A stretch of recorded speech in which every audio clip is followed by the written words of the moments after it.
اللہ الاسلام، بے شک دین اللہ کے نزدیک اسلام ہے، یعنی بحیثیت دین دنیا میں جو ہے وہ اسلام ہے رب کے نزدیک۔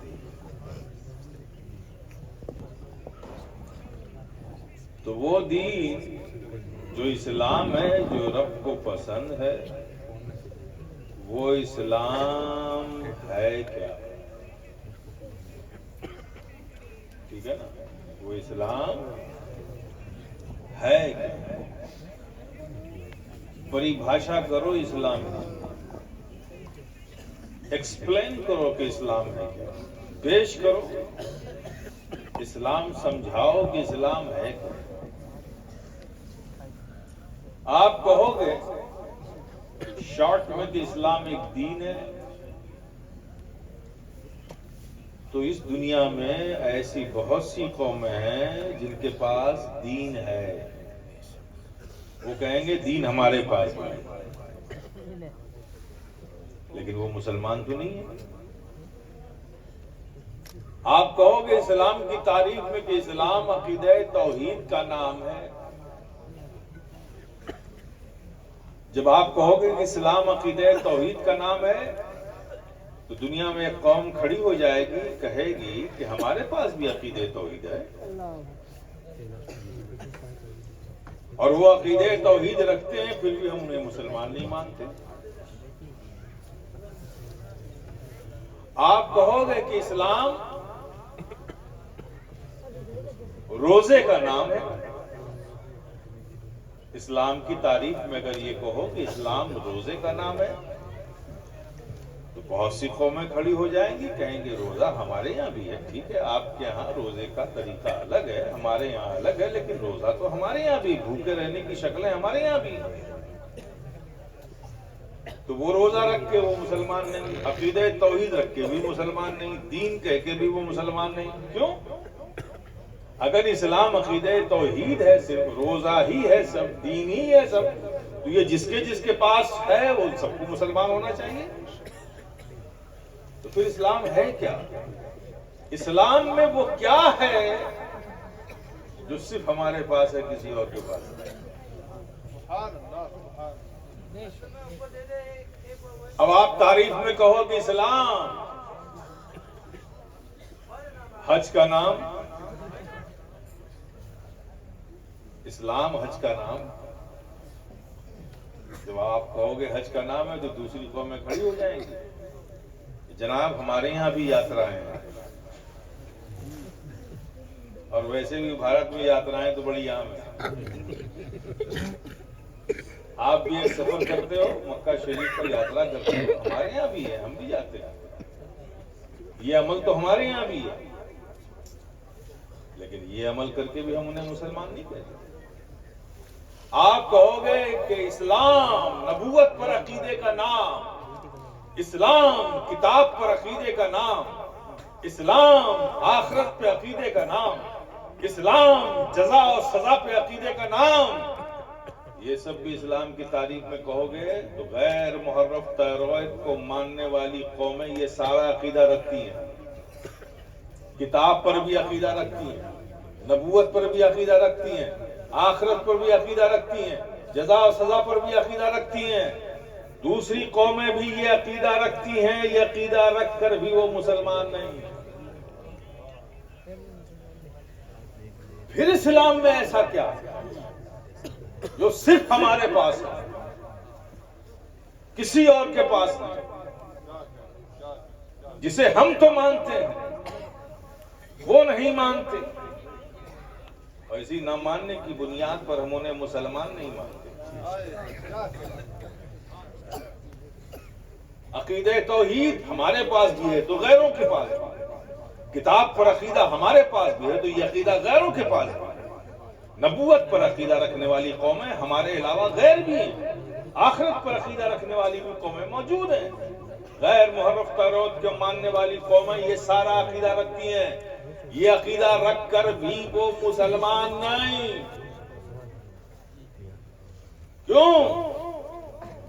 اسلام میں آخر وہ کیا چیز ہے جسے ہم تو اپنا کہتے ہیں، وہ اپنا نہیں کہتے، جسے ہم تو مانتے ہیں وہ نہیں مانتے، اسی نہ ماننے کی بنیاد پر ہم انہیں کافر کہتے ہیں۔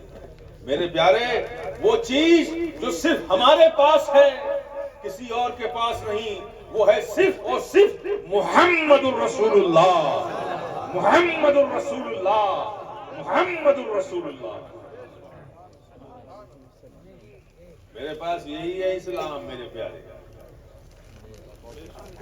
یہی ہے اسلام جسے ہم تو مانتے ہیں، غیر نہیں مانتے، اسی نہ ماننے کی بنیاد پر ہم انہیں کافر کہتے ہیں۔ جسے ہم تو اپنا کہتے ہیں وہ نہیں مانتے، اسی نہ ماننے کی بنیاد پر ہم انہیں کافر کہتے ہیں۔ وہ ہے صرف اور صرف محمد الرسول اللہ، محمد الرسول اللہ، محمد الرسول اللہ۔ یہی ہے اسلام، یہی ہے اسلام۔ انہیں مانو گے تو عبادت عبادت ہو جائے گی، انہیں مانو گے تو عقیدہ توحید عقیدہ توحید ہوگا، انہیں مانو گے تو کتاب پر عقیدہ کتاب پر عقیدہ ہو جائے گا، انہیں مانو گے تو آخرت کا عقیدہ آخرت کا عقیدہ ہو جائے گا۔ سب کچھ مانو، انہیں نہ مانو تو کوئی عقیدہ عقیدہ ہی نہ رہے گا۔ اس لیے کہ ان کے ماننے کا نام ہے، یہی ہے اسلام۔ تو جب یہ ہے اسلام تو ان سے محبت کرنے کا ہوگا کیا نام؟ جب یہ ہے اسلام تو ان سے محبت کرنے کا نام ہے ایمان، ان سے محبت کرنے کا نام ہے ایمان۔ یہی وجہ ہے پیارے، یہی وجہ ہے کہ عقل میں آئے یا نہ آئے، عقل نتیجے کچھ بھی نکالے، عقل کی سمجھ کچھ بھی کہے، ہم عقل کو نہیں، ہم محمد رسول اللہ کو اپنا نبی اور آقا مانتے ہیں۔ ہم عقل کو نہیں مانتے، ہم تو مصطفیٰ جان رحمت کو مانتے ہیں۔ عقل کچھ بھی چاہے، عقل کا تقاضا کچھ بھی ہو، عقل کچھ بھی نتیجے نکالے، عقل کا مطالبہ کچھ بھی ہو، ہم عقل کو نہیں، ہم تو مصطفیٰ جان رحمت کو مانتے ہیں۔ وہ جو کہتے چلے جائیں گے ہم مانتے چلے جائیں گے۔ اب ذرا غور کرو میرے پیارے، عقل کیا چاہتی ہے کہ جو پہلے آئے اسے پہلے رکھا جائے، جو بعد میں آئے اسے بعد میں رکھا جائے۔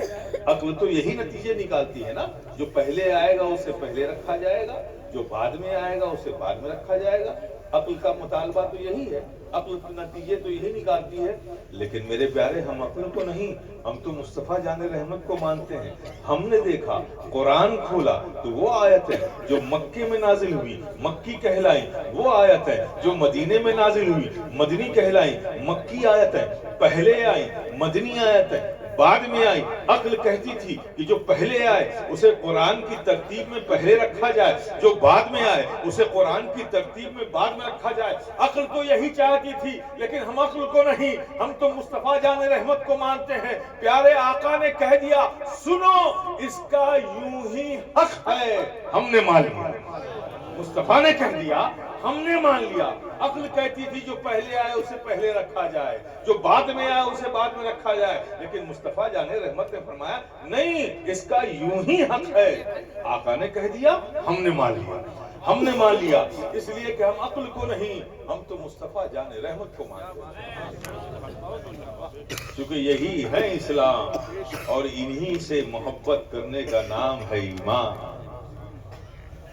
ایمان۔ اور دیکھو میرے پیارے، کچھ لوگ ہیں ہماری سوسائٹی میں جو کہتے ہیں کہ عقل میں آئے گی تب مانے گے۔